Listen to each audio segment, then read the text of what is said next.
Hello, I'm Andrea Bordenka. And so, my goal and my mission in life is to bring certain conversations to the mainstream of education.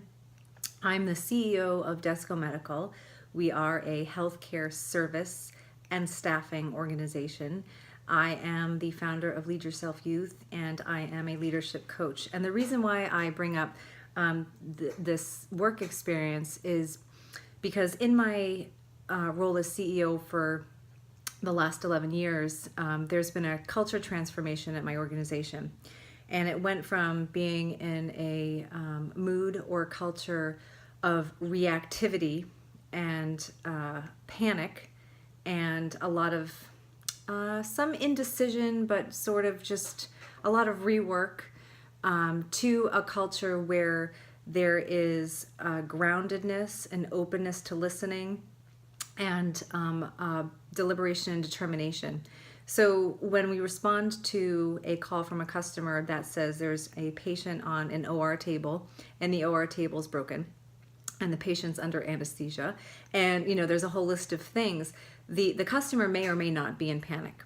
How we listen to that, we may or may not be in panic. So if we are in anxiety or worry, how are we going to do this when we have 5 other service calls and the person who's best at doing this call is for Rhode Island, but they're in New York right now. If you're in a mood where there's anxiety or worry or panic, then you're not really going to be open to seeing the bigger picture and the possibilities.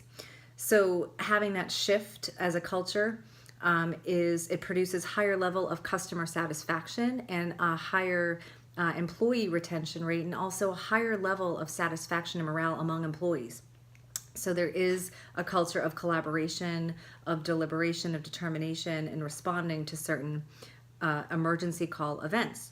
As a leadership coach, I work with adults who have experience in high stress jobs or have had stressful situations, traumatic situations. And so the learning from being the CEO, and I'm a mother of 3 boys as well, 15, 14, and 6. So in all those experiences, seeing how if we were able to bring coping mechanisms that I coach adults and organizations on in later years, if we're able to teach healthy coping mechanisms kids when they're pre-adolescents to adolescents and before that, then we're going to have more resilient, more dignified future leaders. And I say that because when the brain and body is developing, pre-adolescence, there's how the coping mechanism structure is being framed at that age is going to determine how they are coping as adults. So a lot of times when I'm working with adults, there's a lot of habits that are formed earlier on. So being able to have kids develop these healthy coping mechanisms at a younger age and keep them away from as many substances or unhealthy or band-aids, band-aid coping mechanisms will help them long term. So right now, if you look at the prevalence of anxiety in kids, there's a lot of external pressure. So to go to college, to have a certain list of activities for your college application, and then you see Forbes release articles about how to be and what to say in interviews. So it's all about how we need to show up for the other person, for the institution. It's not about, and it's external, it's not about, well, what do we care about? What do we stand for? And what is our offer? It's how can we respond to their offer and show our value? Well, that's not coming from a place of internal motivation. It's coming from a place of external pressure and what's expected of us. So I mention this because this is the work that I'm looking to bring into the mainstream of education. So working with adults and seeing and knowing the science behind, if you develop the unhealthy coping mechanisms at a young age, it's going to create unhealthy coping mechanisms when you're older. There's scientific evidence there. So this is philosophy, it's science, it's all of these things combined to talk about, well, what we are human beings, we have bodies, emotions, and language. So how do these 3 things play together or not, or play against each other?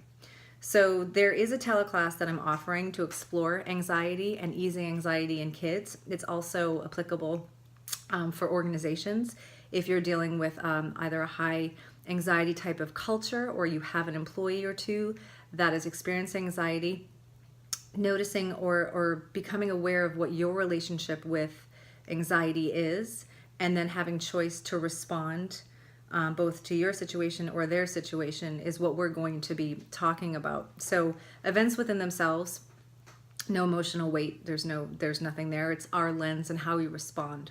So developing healthy coping mechanisms, it's choice. It doesn't matter how old you are. New habits can be formed at any age. New awareness and new choice can be formed at any age. So I offer this because these distinctions helped me, because when I was growing up, I suffered from anxiety.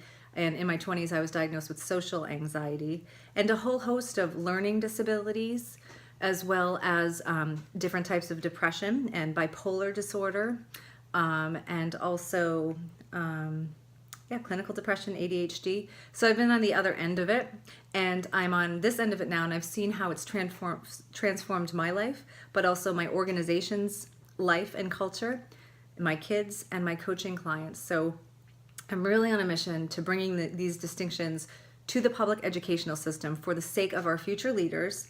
And also, through a means to get there is through me publishing articles, issuing these videos, and also hosting workshops, teleclasses, and video teleclasses. So please help me get the word out, and let me know if any of the distinctions that I talk about resonate with you or are helpful to you. Thank you.